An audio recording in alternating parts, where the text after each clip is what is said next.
so many of the people that arrive at the Port Authority were put on a bus after being in a detention for a couple of days at the border. Many of them didn't want to come to New York, but it was their only choice. And they were, in many ways you can say, coerced to get on a bus on another 3-4 day journey to New York City. So many of the people that arrived most recently don't have ties. Often newly arrived immigrants have family or friends that they can, be welcomed by. But a lot of the people that are arriving don't. And so that is one of the main challenges, because if you don't have a network to connect to, then you're here alone and you don't know what to do. So what we've been doing is working with the state government, with the MTA, to help transport people from Port Authority to our shelter intake centers.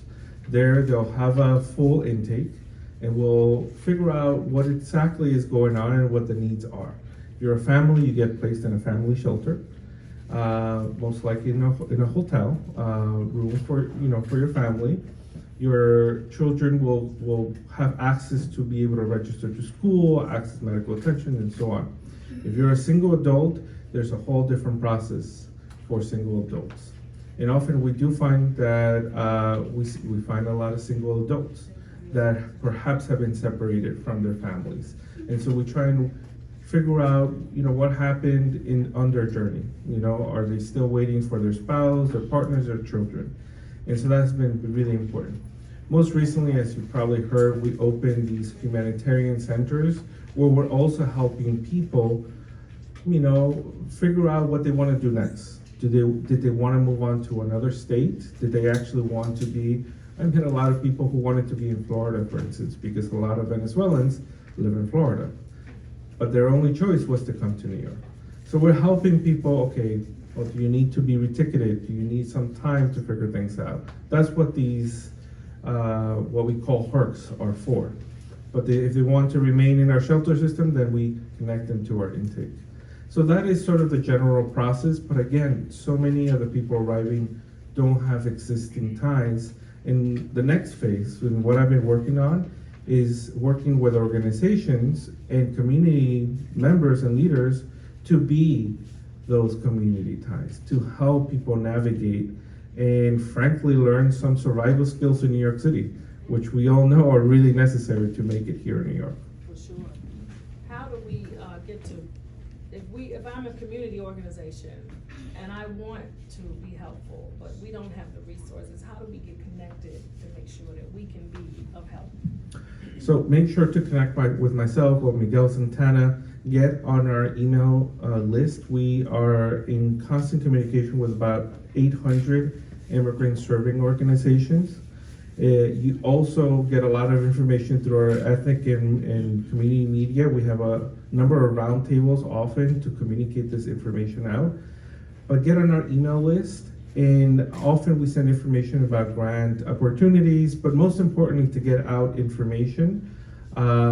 Just yesterday, we had a big meeting with leaders from the African community at City Hall, specifically those who have been working to relocate asylum seekers who have been living in mosques to our shelter system. And so, again, if you're not already connected with us, it's important to connect with us. All right, thank you. I'm gonna take a couple, I see 3 hands already, 4. So I'm gonna do this like this. I see Tariq 1, Sister 2, 3 with the blue on, 4 with the hat on, 5 Elijah Dow, and 6 Raisa. And that's all we have time. Yeah, Commissioner, one of the things that has come to our attention on several occasions is that you mentioned a lot of things, but what about ID? Because in order to have, you have to have ID to get ID. So therefore, you've mentioned a number of avenues of helping people. Are you tagging them with getting them IDs? Can we tell people they can get an ID? If so, where? Because ID, where do you go without identification?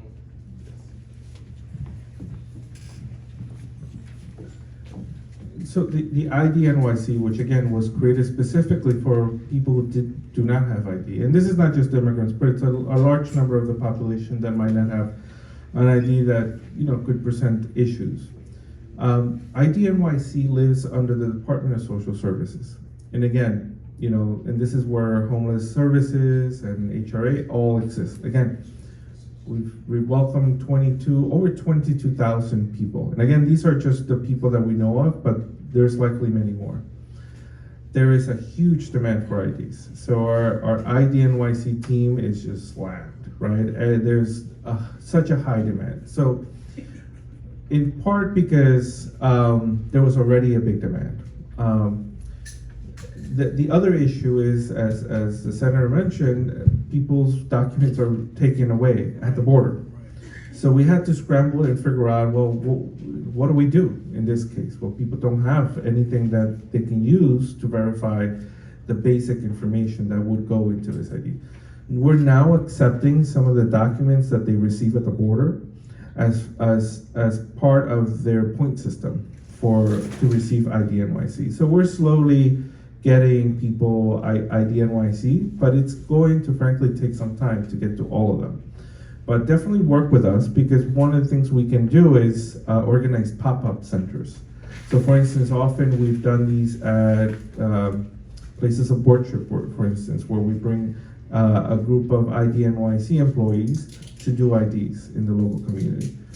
But again, there is a huge demand, and so that is one of the biggest challenges that we're trying to work through. And I know that ID NYC DSS is looking to hire a lot of people in the coming weeks and months to scale up the work that we do. You're saying you need employees? Yes, most definitely.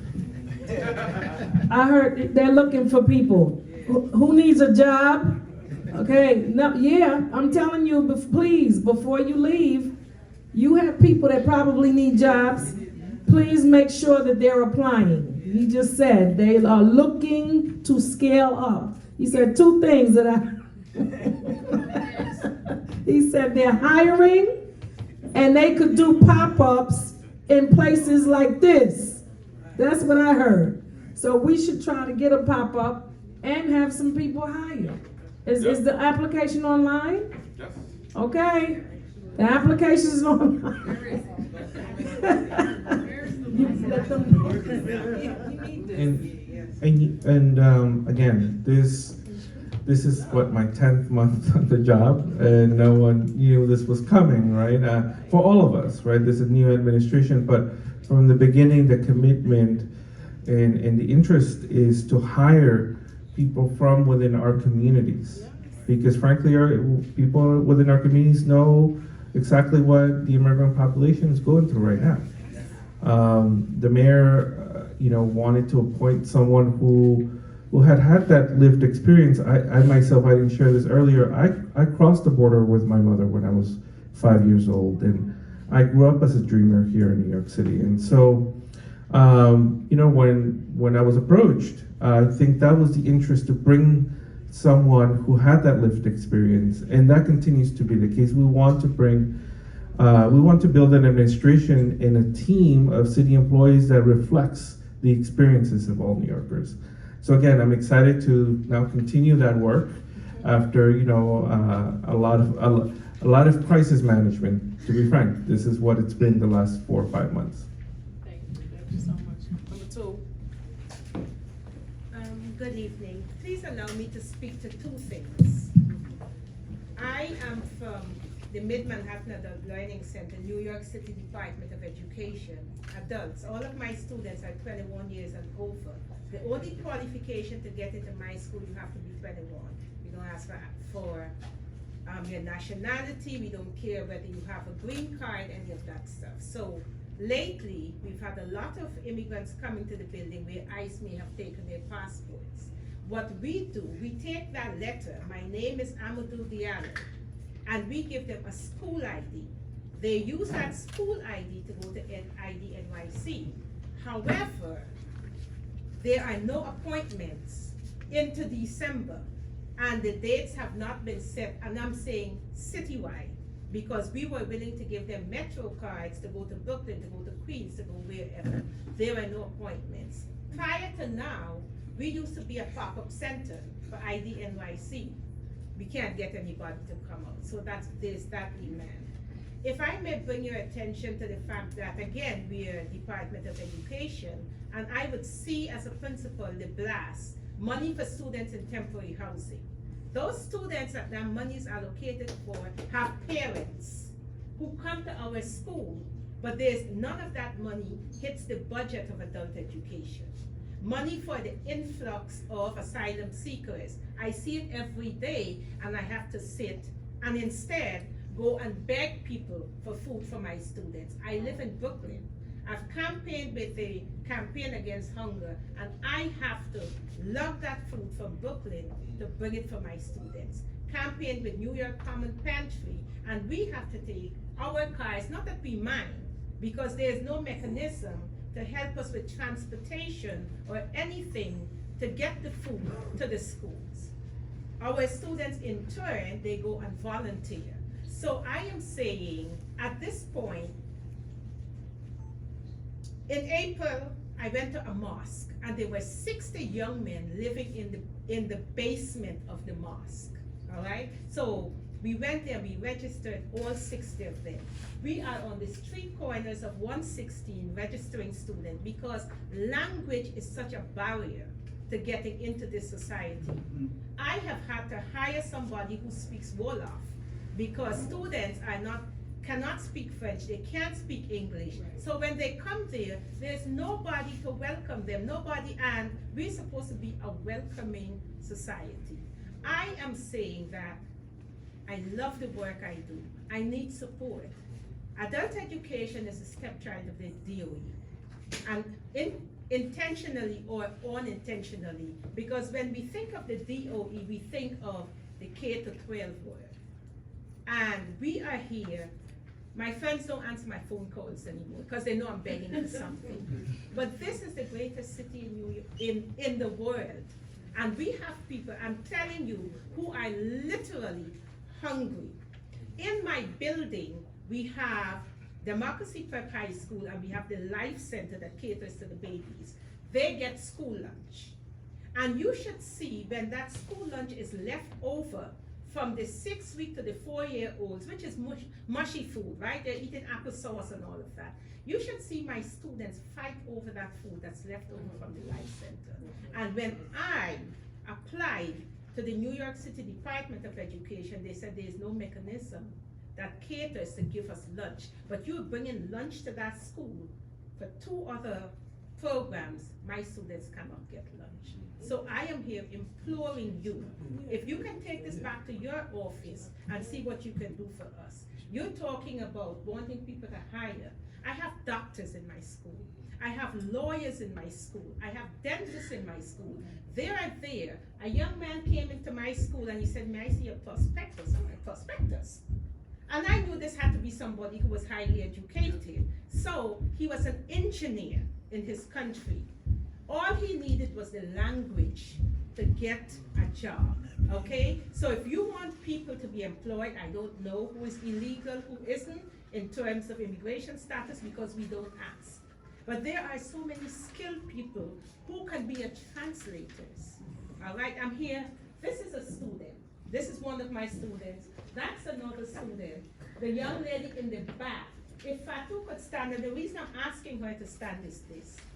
This is a young lady who has a master's degree, but just to get into the society, she came and she did the CNA program. The minute she walked into the school, I could see the leader in her, okay? And then I ended up hiring her to be my community coordinator, because I need somebody with the language of French and Wolof to be able to communicate with my students. So, but sometimes I feel as though I'm there alone. Okay, thank you so And I'm much. asking for support. Okay. I want to say thank you for your advocacy and leadership and all this. And you should have been in that meeting yesterday at City Hall with us, because that's exactly how the meeting was. We heard a lot of the same things that you shared, and I think there's a lot there. I think just to share a few things, that we're doing, and that I'd like to connect to you to. Melissa Ramos, I think, should be someone that you speak with within the DOE. If not, because she has been appointed by the Chancellor as the point person to work on our asylum seeker, response. And so that's going to be important. I just met with a commissioner at DYCD where we spoke about a number of the same issues. So yes, a lot of the funds that go to community groups for exactly these same issues, whether it's adult literacy, ESL classes, food, goes through DYCD. And there's more I can share, but I think to sum up, I prior to this. No, I just want to share something that's actually quite important. Prior to joining the administration, I was executive director of a community organization in Queens, in Jackson Heights, Queens. And so a lot of the advocacy, I did a whole lot of advocacy just like this. And to be frank, I often felt like I was just talking to the void, right? But what I'm seeing now, this is an all hands on deck situation. I'm practically working with all of the deputy mayors. They're involved in some way or another on responding to the newly arrived immigrant population, whether it's workforce development, whether it's food, education, housing. And this is really a moment, an opportunity for true systemic changes to occur. Because, to be frank, a lot of people didn't know that Wolof was such a big issue, the lack of language access. And I'm sitting in a room with all these commissioners and deputy mayors talking about Wolof, right, and language access. And to me, that's a huge win. That I can get that level of attention on such an important issues that, my office is charged with, but there's so many issues happening in the city. So it's a really important moment, and that's why I want to make sure that community groups continue to engage and raise these concerns, because there's a lot of people listening. A lot of people are listening. And so thank you again, and happy to work with you. Thank you for that response, but a direct response from me is we are going to work with your office on the food issue, on the translation issue, to make sure that happens. Of course, we're gonna send an employment issue, we're gonna get some jobs here. But, and also we're gonna work with you to see what we can do about the pop-up, whether we can put it here, whether we can bring it to Mid-Manhattan Adult Learning Center. We're gonna make sure that we work on that. But the issue of food, lack of food, food insecurity, this mosque right here ran a food pantry for the entire pandemic. And people are still coming for food. And there was a need for food even before the pandemic. So we understand it. There's a ton of food in this city. There's no reason that people should be hungry. No one should go hungry. I'm gonna ask everybody, we're gonna, for the next questions, if we could just be as brief as possible, because think about there's somebody after you and that we have to run. But we can certainly take your questions and come back to you at another time. But for this, I see you, sis, because you were next. Because I'm not going, I got the 6. I got the 6. So number 3. The next person, that was you? Oh, yeah, you were okay. 3 and you were after. Okay. Mm-hmm. To the Honorable Cordell Cleare, I want to thank you. Not only are you beautiful with that Oh my black God. face, with That wasn't she number 1. okay. Not only are you beautiful, Thank but you. you're just everywhere. I used to live in Central Harlem. I'm still a Harlemite. And I want you to know, sister, I saw the information on the web about this workshop or forum. Mm-hmm. And so I said, well, I have to be here. Because we have a lot of community organizations, whether they be tenant associations with NYS, whether they be whoever. And there's so much money that HUD puts into these things and they're not doing anything. Mm. But yet they want $45 billion in NYS to maintain buildings when HUD is giving all this money. Okay, so I want you to know, Sister Cordell, that a lot of us citizens, quote unquote, of these United States are not happy about this asylum seeking folks flooding our communities, coming in here, Nobody knocked on our door and told us they was coming. They just popped up. And I'm telling you this, I love you, don't get it twisted. I'm so sorry, sis. Okay? But I want you to know that a lot of us here in this country were not happy when we heard that all these folks was coming over the border to our neighborhoods. Nobody told us nothing, none of the community assembly folks or whoever the heck they were. They didn't tell us squat. Okay? So now you coming from the border, folks are saying, well, you got drug dealers coming in here and these people is, and all kind of crap that's going on, and who the hell are these people? That's what a lot of people are saying. And so I'm just trying to bring you the truth. Because me personally, I'm the type of person, folks took care of me growing up. Nobody gave me responsibility to do anything. They just took care of me. Oh, she got pretty hair, she's so cute, we're gonna take care of her. But nobody taught me anything. And I can remember in the 70s, when you had TAP and Pell and all this kind of privileges, all this money they was giving away, and all we wanted to do was smoke reefers. We didn't care about getting an education. We just wanted to get high. But wait a minute, I'm gonna wrap this thing up.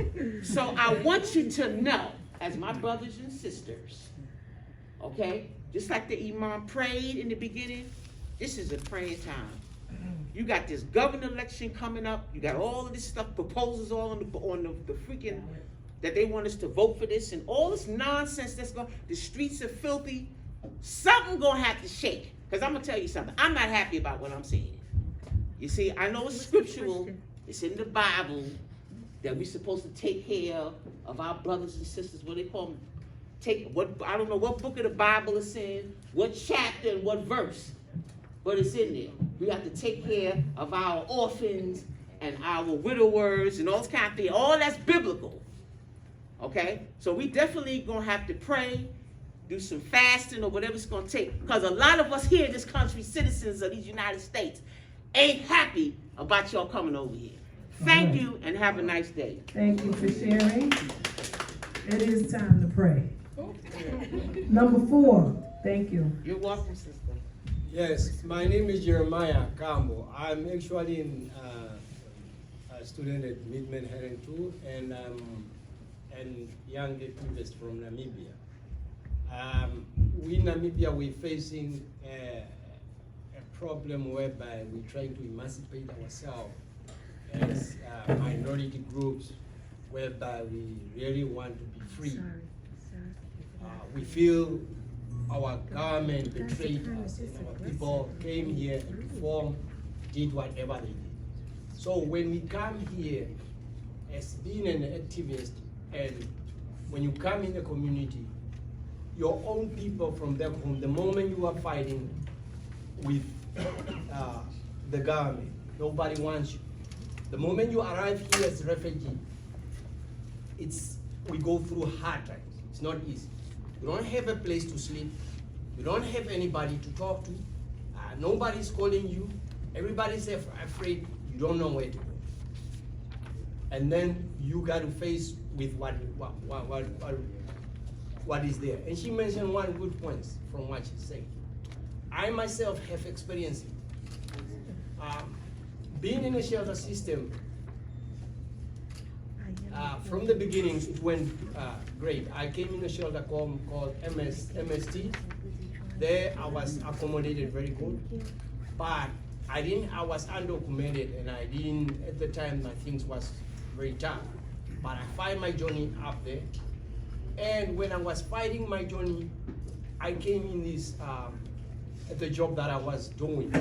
But the way I was discriminated among my own community, they feel I'm like an intruder into them. But I feel like, no, I'm not gonna give up. I'm gonna keep on. My own place that I'm living in get broken in each and every time. And I know it's the same people that are doing this. We go through a lot. And once it's been 11 years, you are not free. And you come in America where you think you're going to find freedom, you cannot sleep proper. You fear your own life. We have children and family back home, whereby even one of them want to come here and visit you, they can't. And being representing my own people, I'm saying this, a messenger. I'm just conveying a message to the people here. I filed a lawsuit recently that I need the black community here and all the community, those that have feel for us as marginalized minority back home, where we want to free ourselves. Where our community feel we have been, whatever the Office of United, Secretary General of United Nations, whatever they have signed, whatever agreement that went on there was not the agreement upon our people on the ground. Our people, when they come here, they went into agreement that does not concern our people on the ground. We don't have, that's why you see a vast country like Namibia with a small population, everybody's running out looking for green pastures. What solution? Because a lot of these, that's why we see, it's not only Namibia, all of the southern part. The only guy that had the very good guy, it was the guy called, he had a very good program where a lot of our people were educated to go back and help this government, was Kennedy, JFK. He had the program that was run in the 60s. Okay, Jeremiah, Sorry. thank you. All right, we can talk about that another time, and we know that there's still injustice and things happening in other parts of the world. Harlem has long received fighters from Kwame Nkrumah to Nelson Mandela have been here in Harlem. And the fight has happened here where we've linked arms with our brothers and sisters around the world. But the sister before you made a very interesting point, and we're aware of it. We know that we are overburdened as is. And in this country, unfortunately, we have our own injustices right here.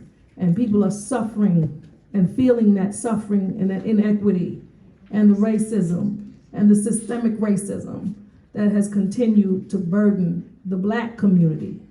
And it's unfortunate that we're put in a pit almost together with one crumb, and everybody has to share that crumb, while white supremacy still enjoys all their crumbs. So what we have to do is fight on multiple levels and keep our heads and be level-headed and be the people that we've been. And understand that there's injustice throughout the world, and not just for Africans and black people. There is injustice happening to others as well. But right now, I can tell you, thank you for telling me, but you know, Harlem's not shy. They tell me all the time. Okay, I can't go to the supermarket, the dry cleaner. I can't get an ice cream cone. I can't go to the altar. I can't even go to church without them telling me, and I appreciate it. I'm not complaining. But people have already let me know. Here we are waiting hundreds of years, and it seems like people come and skip the line. Everybody else is more important, okay? So we're aware, we're all aware, but we're also aware of the games that are played and the conditions are created. And if you don't see that in this governor who has sent people here deliberately to cause confusion amongst everyone, okay, and to bring disparaging feelings amongst us. But the way we have to do it, Texas, right, I'm sorry. I'm sorry, right, Texas governor, not this governor. I'm sorry, thank you. The governor from Texas, if you're not aware of and seeing, we've seen these tricks before. We've seen what it is. But we got to continue working and continue fighting like the people before us did. And that's how come we are able to even stand here today and have opened the doors for others. But we're going to continue to stay in that leadership role, and we're going to keep it operating up here like we always have done. So that was we're not going to have no more long, because I'll come get you. Y'all seen the Apollo? Yeah. Everybody seen Amateur Night? Okay. When it happens, don't be surprised, because I'm going to have to sit you down. So please, people, number 5. Where was number 5? That was right. No, you were 6. You, Elijah Dow. I'm sorry. We're going to stand another round. I see you tomorrow, but this is the first round, and we may have another group. So Elijah, please. Oh, thank you, Sister Cordell. Yes. Like His Excellency said, You are someone that we know for many, many years, standing with us in the African community. I wish the governor would be here today. We appreciate you. Whenever you are running for office, you come to our media. And we want to thank the mayor also, who understood that, the African in this community, do vote. Yes. And we do pay taxes. Mm-hmm. Very important. You Yes. can do your homework. Yes. And he did make a campaign and he spent money on our outlet. So the question right now is, we read in the paper that some of 100 immigrant Muslim Senegalese are now in the New York City tent city. We would like to know for the commissioner, what will be the future for those brothers and sisters? Thank The you very ones much. that are in the tents? Did you Yes. say? Randall Is that what Island. you said? Randall's Island? Randall Okay. Island, yeah, that's what I So meant. he's asking Yes. about Randall's Island. Yes, some Senegalese. and hoping like that the governor, I wish he would be here, to know that, they should expend money on the African and, black media in general. Thank you. I agree. Thank you.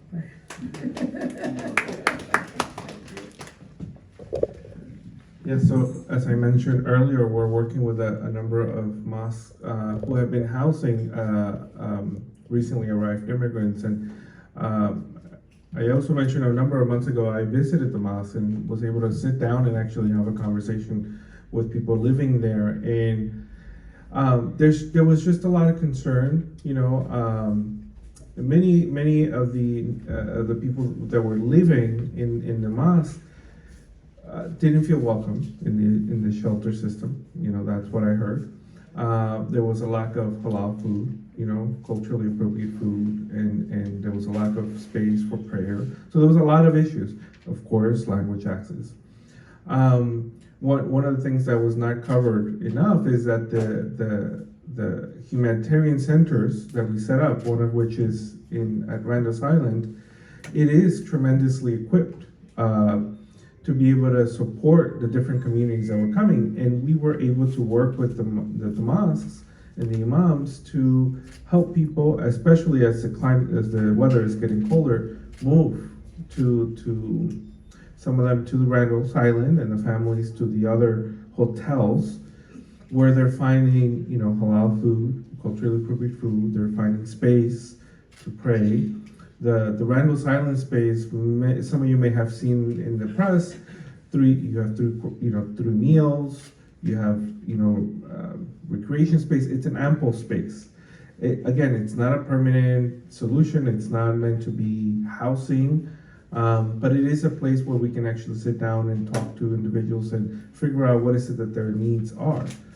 I myself sat down with a number of people recently and heard their stories. Some of them have experienced so much that they need mental health services. They've witnessed drownings, while they were crossing the Rio Grande, right? And, well, I don't have to tell you, they've been through everything. And so we need that time to actually process what people are going through. And so that's what we're doing. And yes, the reports are accurate. We're working closely with community groups to better serve the asylum seekers from West Africa that need support. And again, yesterday we had a very good conversation at City Hall about all the needs. And Wolof is, again, big issue. And we're looking for more interpreters and more resources to be able to have that,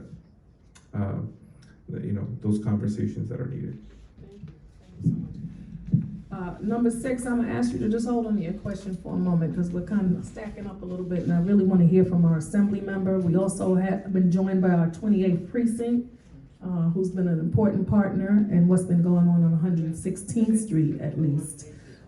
So we want to hear from him as well, but Assemblyman Al Taylor, please. Peace and blessings, sisters and brothers. I want to certainly thank my colleague in government, and I don't think I'd be out of order if I called her the Harriet Tubman of 2022. See, because the first thing to be free is your mind needs to be released. You have to identify that you are not there. So, Sister Cordell, thank you. I was speaking with your colleague, Senator Stuart Cousins today, and we were on the elevator going up to see viewing Dr. Butts, service, and she says, "How is Senator Cordell?" And I flipped into like being like 16 years ago when I was 16. I was like, it's like she's not doing enough. She can't do enough. So I am privileged and honored. I'm not going to talk very long. I apologize. I can't stay. I'm supposed to be in 4 places at the same time, but I wanted to come. But this is so important, and my takeaway is 3 things. And probably I'm going to be redundant, but certainly Jobs Commissioner, thank you so much for being here and sharing. 2, if we can bring that scenario out so people can get, and what does it take to beef that up? So like, if you say you're gonna be in more places, that's great, but maybe we need to duplicate more offices so that they can do those services. For example, if you only have 1 van, then we need 15 vans so that we're getting our share, because we got the ideas in Harlem, you understand? But we don't want Brooklyn to suffer because we got the ideas in the vehicle. So what would that look like? And then the other one was jobs, and certainly it seems like there should be a repeat and a workshop and a continual conversation. This cannot be a one and done. And I would say, I'm disappointed that the governor did not come here today. I'm going to put that on record because there are a lot of moving parts, and I think it's important that she should have been here. No 2 ways about it. This is equally as important. And to the comment about the folks that are coming in, I certainly can appreciate that. But I just want to piggyback before I leave on what Senator Cordell said. We've oftentimes found ourselves fighting for a crumb. And what happens is smoke and mirrors, because you're focused over there and the real fight is somewhere else, and we need to unify. And I grew up in a community like this. My grandmother was a super. She pulled the garbage, she rang the bell, and you could bring down, and she would take the coal bin and put coal into the furnace and then come back and take it out. I didn't know that we were poor. But I also understood this. If you can feed 5, you can feed 6. If you can sleep 7, you can sleep 8. This 1.2 and all this stuff, and their math and what they do, we can feed each other. And I know that from living, and I'm not saying it's right what they've done to us, but we will not let our brothers and sisters lie in the scenario that they dumped them in. That's inhumane. They didn't ask for it. Our job is to help them and hold those accountable that's doing that for them. Because if you want to think about this, you really want to get the goat about something, get up and go vote. Because those folks down in Texas are doing that deliberately to get you ticked off. Like, look what they're doing. It's atrocity that they're doing. They're using human beings as tools in trafficking, and their evilness. You're going to take somebody who's been through all that and put them on a bus and send them somewhere further. If you can't help me, leave me the heck alone. And I think it's our job. It's a burden, but we've always carried the burden of America. But when it comes to black and brown that look like us, we cannot let them fall through the cracks. God bless you and thank you.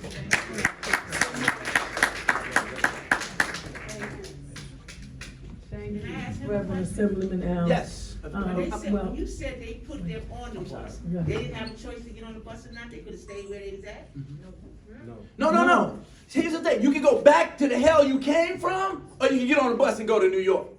That's the option. It's a question. That's all I asked. No, well, I didn't know. No, that's what they're doing. You can go back across the swamps that you've been in the audacity, in the tragedy of suicides and rape and murder and everything along that journey, or you can get on a bus to New York. It was just a question. No, I just want to answer. I'm passionate. Don't mind me. And God bless you. You too. Thank you. Thank you so much. Thank you.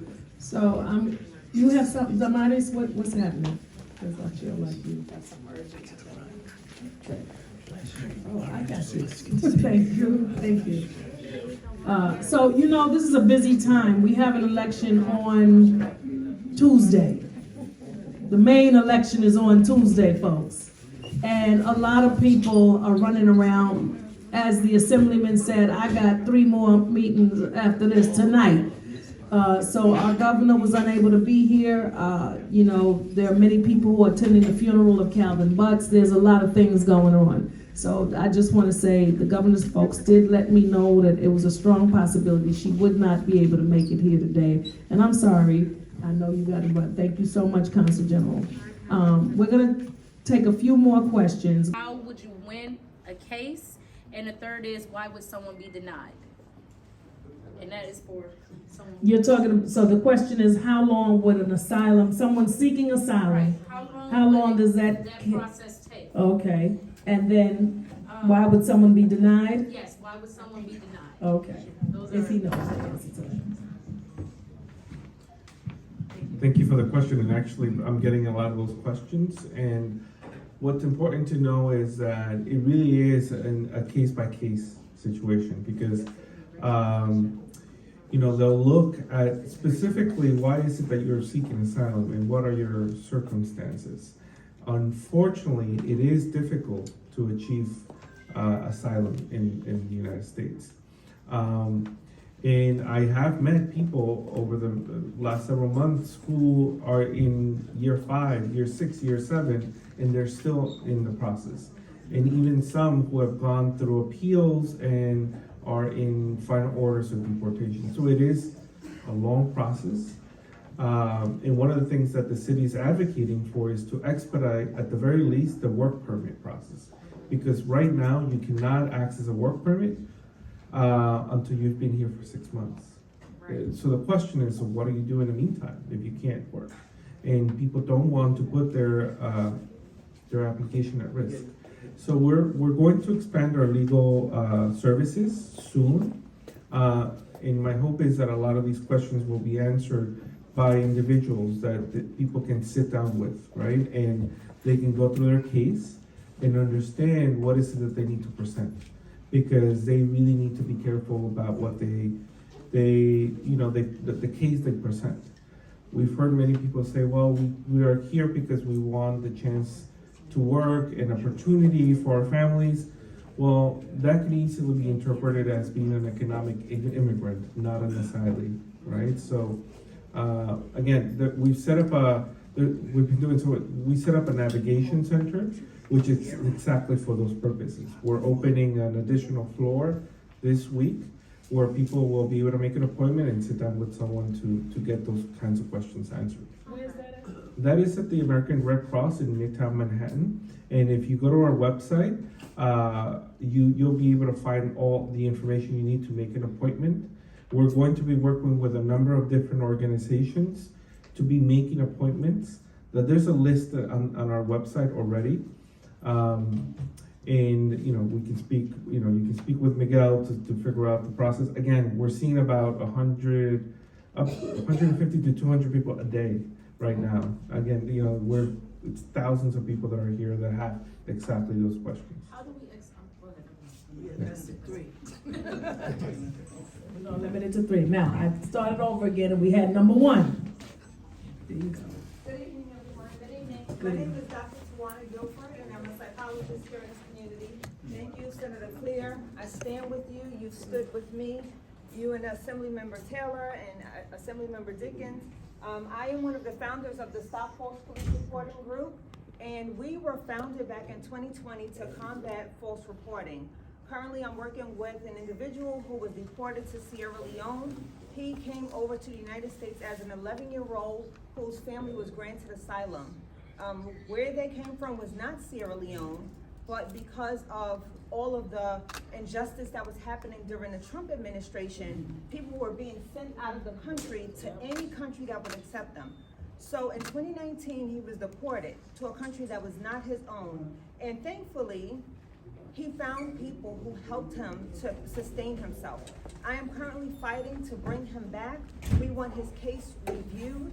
And what I'm asking for, my ask, is that may we have, and I'm sorry for being late, I just left work, so I don't really know who the players are, but I believe that you are someone from the mayor's office who can help. I would like to ask, this is my ask, that you partner with myself and Senator Cleare and our assembly members to join a task force to help individuals who were wrongfully deported as asylees, children of asylees, and get those convictions or those deportations reviewed through the district attorney's office. Because those were convictions, they were wrongful convictions. Ibrahim's conviction was wrongful, and we want to have that paperwork looked at. We reached out to Congressman Espiat's office, but they said that because he was already out of the country, it makes it complex. But why should he have been kicked out of the country under false pretenses? And we've also learned that it's very difficult to bring someone back in, but we don't want that. That's not the answer because his entire family is here. He should be here with his 4-year-old daughter who's growing up without her father. So again, I'm asking for your support from the mayor's office to partner with us, who's been doing the work since 2019, and get him back home and have his conviction reviewed. Thank you. And I have a card, I'll hand it to you, and I'll ask for your card as well. Thank you. Thank you, Dr. Guilford. Thank you for what you do for the entire community, and thank you for reminding us of that important case. Hopefully, the mayor's office can take your information, and you please take hers, and see if it's anything they can do to be helpful. Number 2. Who was number 2? That was you, Dr. Thank you, Senator Cordell. Assalamu alaikum. Walaikum salam. As the presentation we just made, I was the president of the Senegalese Association from 2010 to 2014.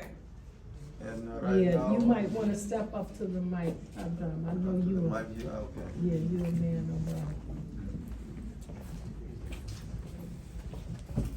Okay, thank you, Sister Cordell. Assalamu alaikum.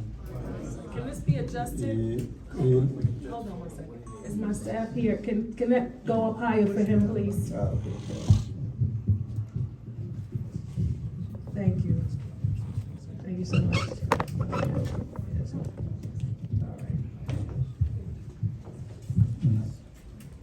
All right, thank you. Assalamu alaikum. Thank you, Senator Cordell, for organizing this forum. And we thank also all the officials that come here to join the community in this important event. As you made a presentation, I'm right now the president of Murid Islamic Community in America.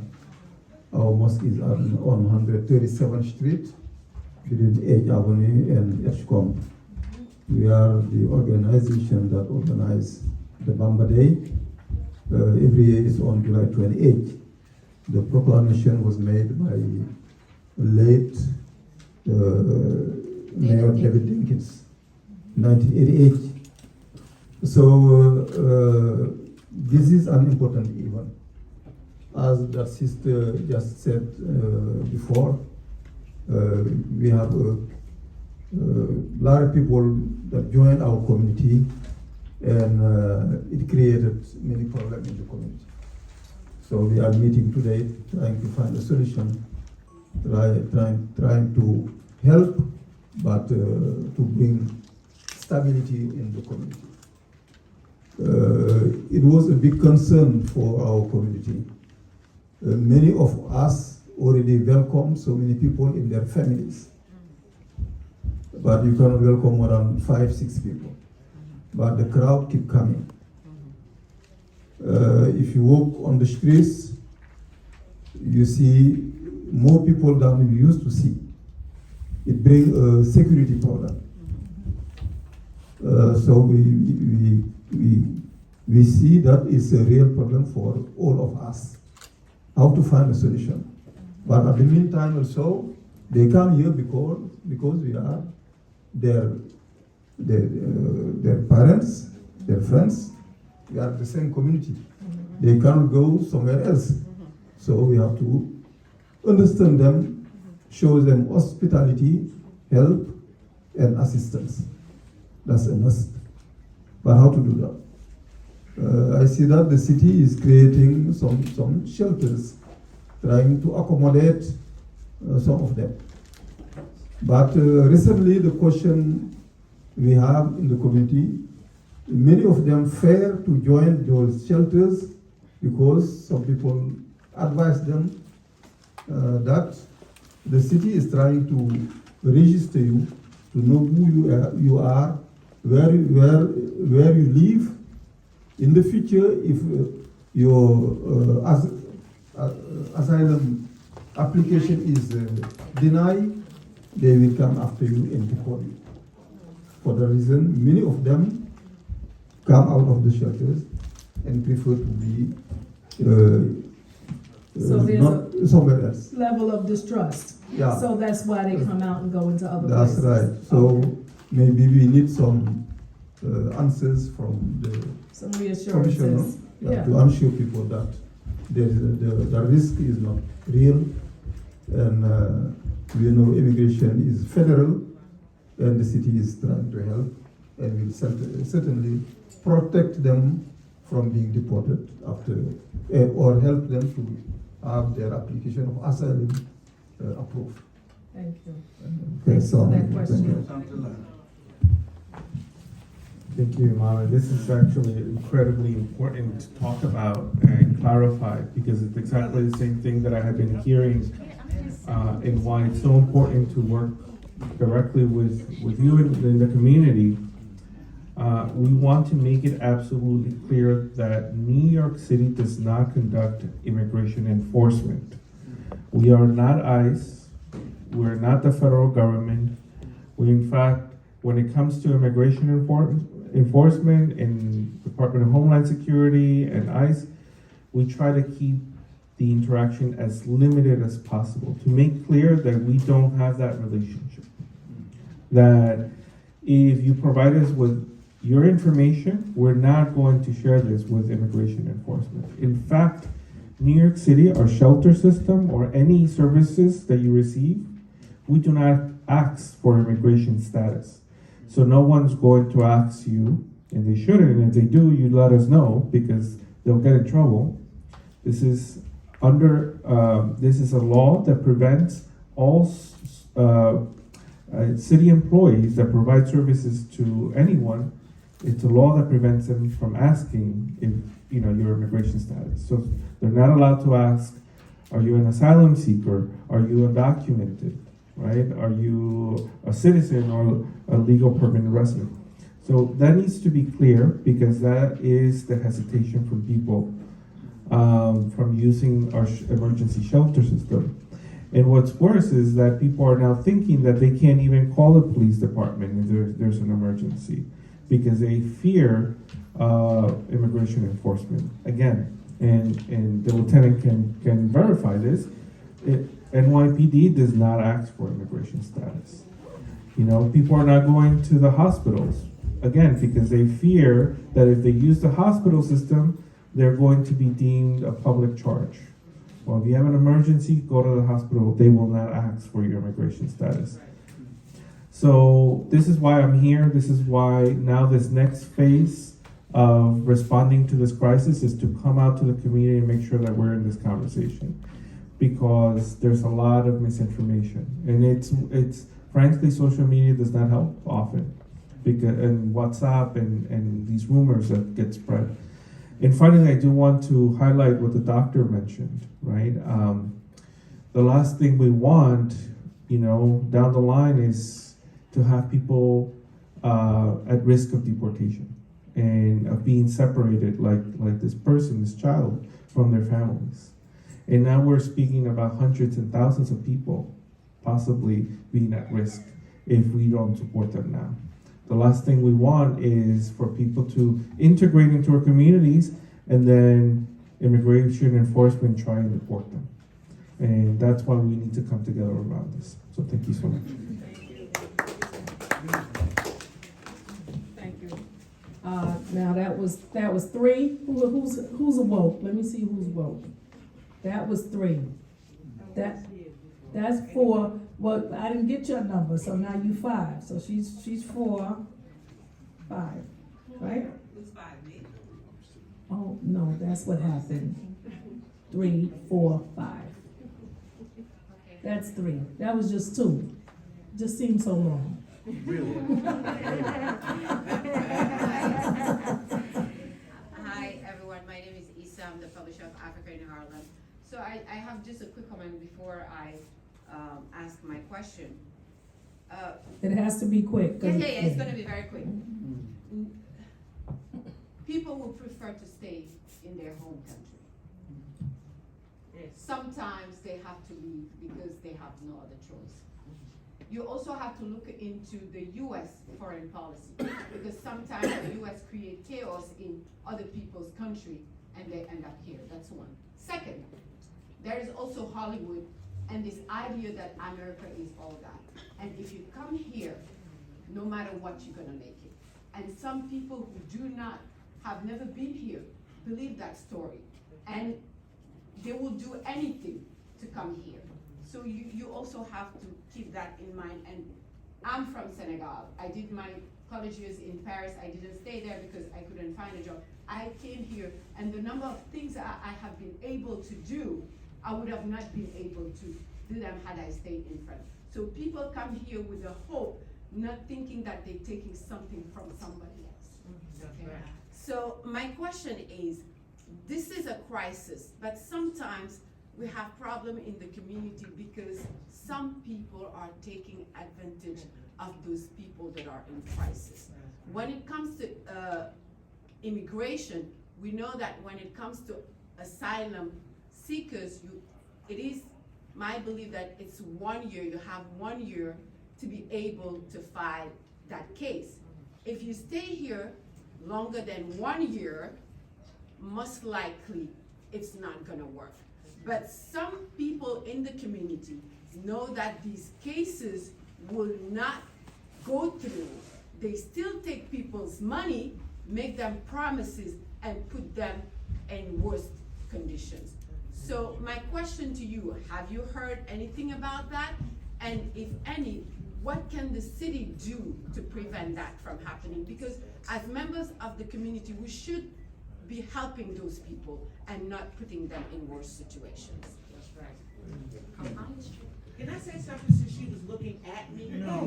y'all We're not going in A there. lot of us No, we're don't not. read. No, we can't do A lot that, of us we're don't not. read. We're not. Sis, gonna come do That's on, why you we can, don't know. We're not gonna Okay. do that. We're not gonna do that. but you can, no, stop. Isa, we can't do that. That's why it can't be like that. That was addressed. Peace and love. That was addressed, don't. Peace and love, though. That's where I was going with that. Because a lot of us don't So- read. Listen, So that's why we don't know what an asylum seeker is. listen, let's cut it off. I just want to That's say all I wanted that to there are laws That's in just what I wanted place. to say. There are laws in place that protect people who are being taken advantage of by legal service providers. And so what we're going to do in this next phase is to make sure that people are aware that they have rights when it comes to engaging with lawyers that might be not lawyers or that might be trying to take advantage of their situation. So it's important to get that information out. We're working again to increase the number of legal services that we can provide as a city. And just so everyone's aware, when it comes to immigration, the federal government does not provide you with a lawyer, as in with other, justice and, situations. And so people are on their own. And it'll be better if there was some sort of guarantee that you would get legal representation to undergo through this very difficult and complex process, but there isn't. So we're working to figure that out here in the city with our partners in the state. But I also wanted to take the opportunity to thank you for always being part of our roundtables, always covering our work at the Immigrant Affairs Office. You've been part of our roundtables from the beginning, from before the crisis, and you as well, right? And that is important because if we don't partner, this information does not get out there. And again, if the right information is not out there, people don't know to access the shelter system or don't know that they could be taken advantage of. So thank you again. I'm gonna ask people, we're gonna be respectful in here. And we're gonna take our turn, and we're gonna be recognized and acknowledged, and that's how we're gonna do it. No one was interrupted, okay? And we're not gonna do the back and forth. We've already addressed certain things. We know that there's certain feelings out here, and everybody's feelings are valid. Everybody's, okay? And we're gonna work together to get us through this, because the enemy is busy. And he loves confusion, okay? And there's hurt everywhere. And there's oppression everywhere, and there is injustice everywhere. So we are all gonna work through that and be respectful of one another, especially in here. Okay, I'm gonna ask you, number 4, please, could you make this very quickly? I have to wrap up. I don't wanna leave without hearing from our NYPD, who has some important things that need to be shared here today. So I'm asking you to limit your comment and/or question to 2 minutes. Come on, that's you. Do be helpful to have some sort of a Black, Latino, and Jewish food and film festival that would last over a period of 2 days. The reason I'm posing this question is because I personally, I'm from a West Indian background, I have experienced discrimination, hatred, and I've also experienced a lot of bounty help from people of other races. I'll be real quick. I'm a 2-time cancer survivor. When I was at the Board of Education, a Jewish woman I had never seen in my life came up to me, I believe this was God, and told me about an insurance policy for breast cancer people. I got the policy, 2 years later I got breast cancer, and because of what she told me, I got $18,000, okay? Recently, I heard that the immigrants that died in the fire, families didn't have money. A Jewish organization, nonprofit, stepped forward and said, we will pay to send their bodies back to Gambia and bury them. Nobody talked about it. A drama in the Bronx talked about it. But I'm gonna answer your question. Yes. It's very quick. Any opportunity for us to come together and work together to a common good is always good. The answer is yes. Okay? I'm gonna go to the last person right here. This is gonna be fun. Thank you. And I wanna recognize that the office of our borough president, Mark Levine, is here. Mina White, you still with me? Yeah. Thank you. Thank you, Senator Cleare. My name is Umi. I'm in Adult Learning Center. I'm helping my community all the time. I'm doing food pantry, and I'm taking the food pantry from the place and distribute from the masjids, from the school, and I help my community all the time. I do what I can do all the time. And also I work with Al, Assemblyman Al Taylor. Yes. Okay. And I stand up for my communities, but we're not coming here to take advantage for, I was in Senegal, I was coming here. I was not eating, I don't eat, I don't sleep well because I wanted to come to United States. But sometimes people here, they don't treat you good. But I'm saying thank you to the Black people or all people in New York City. They are great with us. So what we have to do, we work together. Everybody work together. Because please, if you promise us you're gonna do this, we come to your offices, you don't help us, it's not good because we got this a lot. Please help us and don't promise us. That's what we want. And please, everybody will have passport here. Everybody who are citizens, please go to vote. And we do important things. We're not gonna be here talking everything. Let's work and get together to beat the stuff we want. Democrats, please stand up and don't talk a lot. Just do what you have to do. Thank you. And you're gonna win, inshallah. Inshallah. And what I can say again, this is my spiritual guide, Baynas. One of his disciples built a house for the Asylum. 100 Asylum are in his house. He has a mosque. His name is Umar Nias. And he did a great job for Asylum because all people come from Brazil, they go to his houses. Okay. And thank you very much. Thank I'm Brother sorry. Nias for that. Thank you. All right. Thank you all. Oh boy. 15 seconds. All right, I'm counting. 15. I'm one of the representatives on the Community Education Council here. We have issues with families being moved around unexpectedly between shelters. That's creating a problem for the students' educational continuity. We would like to put a stop to that. Can you address that in any way? Why are families who are here for 2 months now being asked to go somewhere else and they might not be able to stay in their schools? They're federally, legally required to get certain schools. Thank you. Yes, we can put you in touch with homeless services to figure that out if there's a specific situation that we can support with. And also, as I mentioned, Melissa Ramos, who was advocating at the DOE on behalf of the children, and Miguel Santana can help.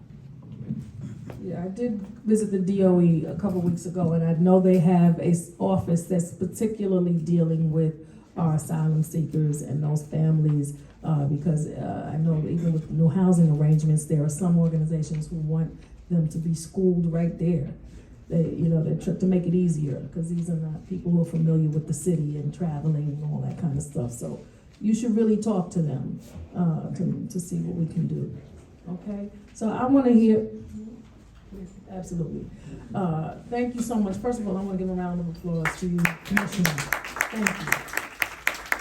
Folks, it's not easy. Like we said before, this is a problem that we didn't anticipate. Nobody warned us. Nobody told us. We already have stuff happening here in this city that the mayor's office, that my office, and other people have to deal with. And here we got this dumped on us on top of that, but we're plowing through it. There's no answers. There's no federal aid yet. People are not even talking about it. We need some money here in New York City. Yeah, we need some money. But the mayor's office came out today no matter what. And I appreciate that. We don't have all the answers yet. It's not where it's supposed to be yet. But you should be talking to us, and they should be, and they felt it not robbery to be here today, to come and talk to us, to partner with us. This is what it's about. This won't be the last conversation, but I want you to send my thanks and appreciation to Mayor Eric Adams for addressing this and for sending you here today and making sure that the people got some answers to their questions. So I want to thank you again and your team.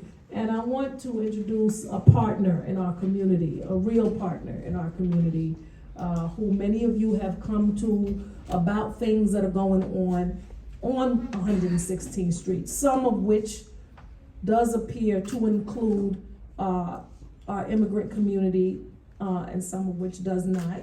And I want him to come here today just to make clear some of what is going on, and to, people have to know the rules. I don't know. I'm a Stevie Wonder fan, and I'm trying to remember the song. I think that was Living for the City. Living for the City.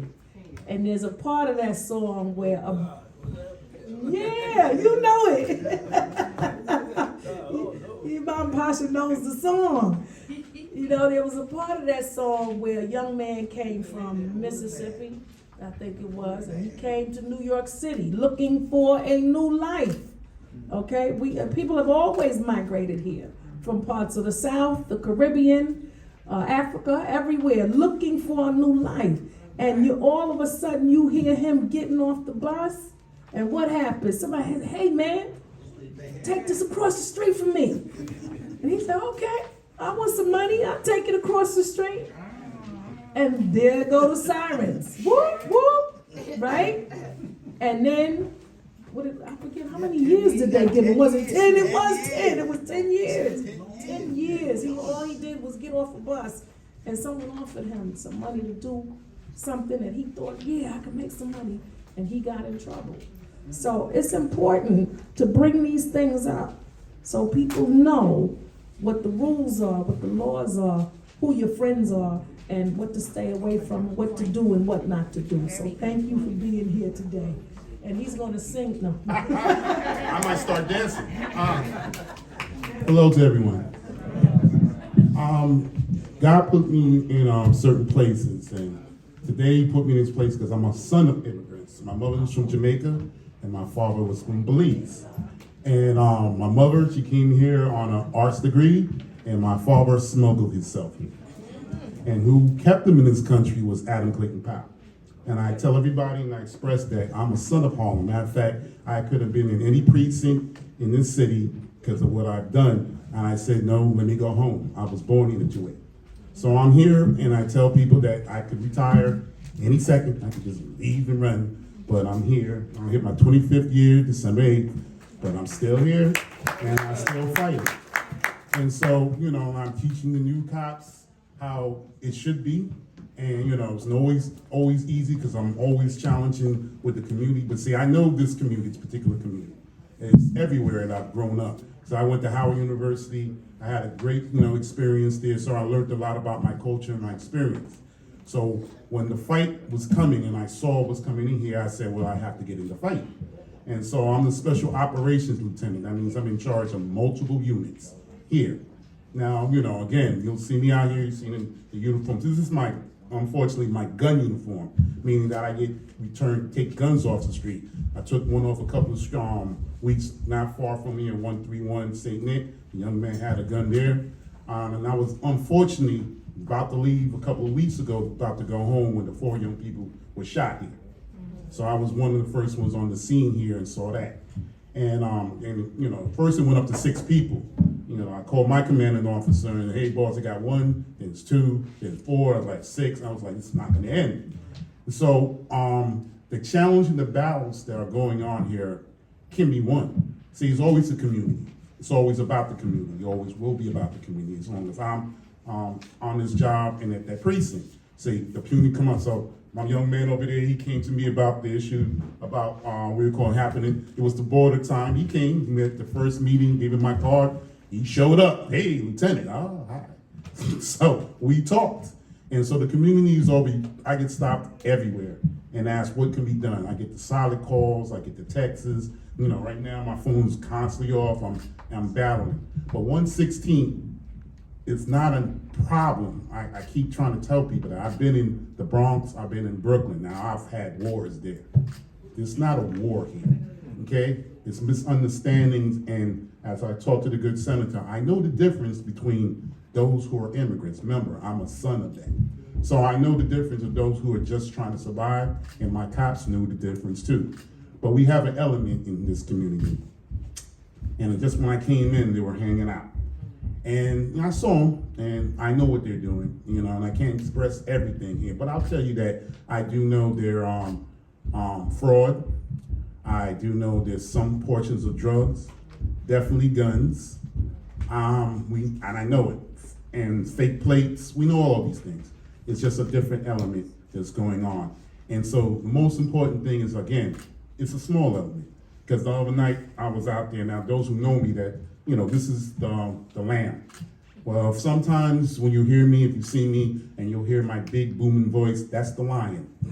And so I was out there the other night, they were, a couple of young men were right across, not across the street, right next to the senior citizen home. And it's around 10:30 at night.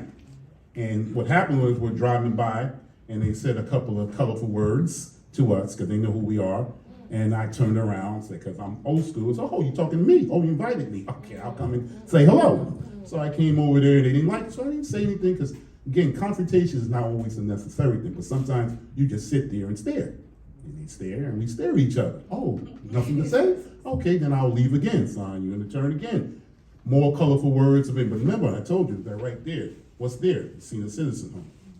So now, the lamb had to become the lion. And so I told him in uncertain terms, you will not bother my seniors. You're not interrupting them, you're not disturbing them, you're not gonna do anything to them. You're gonna be quiet and respect them or you have to leave. And a couple of them said, you can't do anything. Oh, yes I can. There's 10,000 laws and I just about know all of them. I have 3 degrees. And I said, so I told them, no, I know all the laws. And what you want me to demonstrate? And they didn't want me too happy about that because I called my people over. And I said, this is protected ground. All is protected ground, but this is sanctuary. You will not interrupt and bother my seniors. And so, again, my big mouth heard, my commander officer said, I heard where you were at because I was being watched because one of the seniors heard me. And I said, good. So she knows exactly what, so I gave a direct order, and when I give an order, it happens. Protect that home. And my cop said, yes, sir. And since then, they're not there. So the bottom line is this, I'm here to serve and serve for real. Not perfection, oh no. No, no, no, you'll never hit me. I know all the history of the police department. I know all the good and the bad.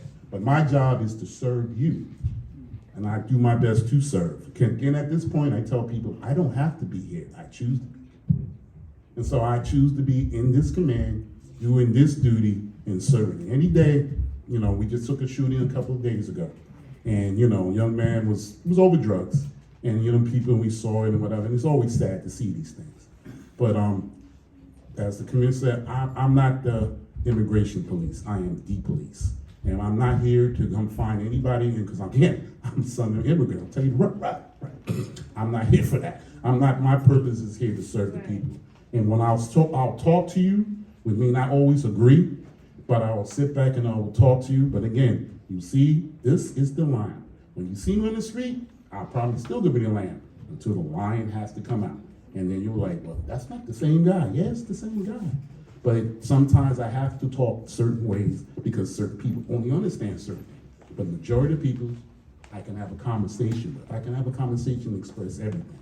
But my thing is that I know there are a lot of things out here that you don't know about. Most of you go home, go to your jobs, go to the synagogue, go to the mosque, go everywhere, and you don't see what I see. You have no idea what's going on in this community. And it's only a block or two. And so now we have more officers walking the beat. That's the brand new rookies learning how to do the job. They're being supervised. You see my guys now with the tan pants. That's the new unit with the newest unit they brought into this thing, and it's called the Community Response Team. And they're pretty much responding to community issues. And so some people might be upset, why are they going after open containers? Well, that's a community problem. We get a lot of people talking about drinking, loud music, certain things that's going on. So those officers are jobs, you know, they call themselves the minor violation police. They like to make that, but their quality of life. And their job is to make sure the double parkers go. I assigned 2 officers to the strip. Now I know it's not perfect, but it's been better. I know that, because I've seen that and I've gotten complaints. But again, I'm here to serve. We're not gonna always agree, and I know not everybody's gonna like me. You know, sometimes my kids don't like me, and that's okay. But they still call me though. And so I'm here to serve you, and yes, protect. Not perfection, I'll never state perfection. I don't even know what that is. Strive for it. But again, we'll talk more. I'll give out my card. When you need me, you will call me, you will text me. You don't have to be, I get a lot of anonymous calls, I get a lot of anonymous texts, I get in the corners, I hear it all. But I know what's going on in here, and things are gonna change and you're gonna see it. Can't tell you everything, but you're going to see the change that will come. But if there's any problems, State Senator and anybody else can always find me. Thank you. So, they're not tolerating any guns. They're not tolerating any drug activity, illegal drug activity. That's what I needed him to tell y'all and let people know. You can't hide behind groups of people. You can't hide, okay? Because they know who's here and who's not here, okay? This mosque, most of what we call our children, one of them is sitting in the back, we've known since they were born, okay? We've known your parents. So we know who's here, we know who's from here, and we know who's coming from somewhere else. Okay, but the moment is gonna come where the cleanup has to happen, because again, like we spoke earlier, we can't have injustice. We have elderly people who have to live in their building down the block. We have people who want to walk up and down the street freely, and they don't want to be in the middle of chaos, confusion. We have people trying to live in their buildings, and there's elements coming in and attacking their children. Attacking them. We can't have that. We can't have that. We're gonna have order, and we're gonna have decency. And the NYPD here is here to maintain that. So he came to bring that message today, that he's charged with the protection and the care of this community. So there are multiple things happening on this block. I am gonna have to go. If there's maybe one question, and I'm going to cut you off if you take more than 5 seconds with it. You get it, Kim, only because you haven't asked anything.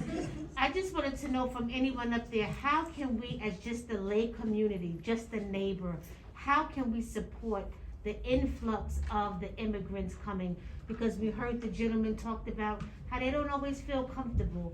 They can feel like and again, we know what's going on in the community, but to me, you don't keep on additional sorrow or grief or angst. So how can we be of support to kind of alleviate some of the, heaviness that they must be feeling as they come here to navigate? I'm gonna help answer that question, because the mosque right now, I don't know if he remembers that I asked him about it, but I think we are gonna do it. Because many people who have traveled here came here when it was summer, from a place where it was always summer, to a place where it will be winter. Something they have never ever known. We're doing a drive for warm things. Now, we can't do too many things, types of things, because we don't know sizes or whatever have you. But you know, the large long johns, you know what you need for this weather. Long john things, accessories, coats. Well, coats if you can, but more importantly, if we could get like gloves. I see a lot of the young men are doing delivery. You know, you need that on them bikes out there, gloves and hats and scarves and things that are gonna keep people warm. And even just to live here, you know, your body has to adjust. I'm sure it's gonna be a shock to feel this cold. So we are gonna do some food drives. We're gonna continue talking with the Mid-Manhattan Adult Learning Center and see how we can get some regular food to them for their students in the school. And I don't know if the city has any drives that they're doing, but we're gonna be conducting a drive right here at the mosque. Thank you.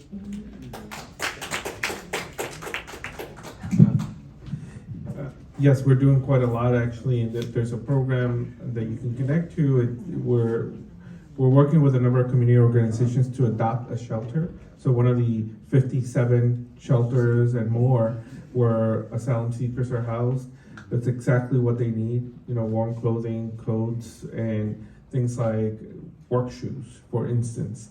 A lot of people are going to work in construction as delivery, workers. So there's a lot of need out there. And of course, supporting local groups and places of worship and groups that are mobilizing already. That's just so important. And just wanted to take the opportunity to thank the senator for inviting me home this.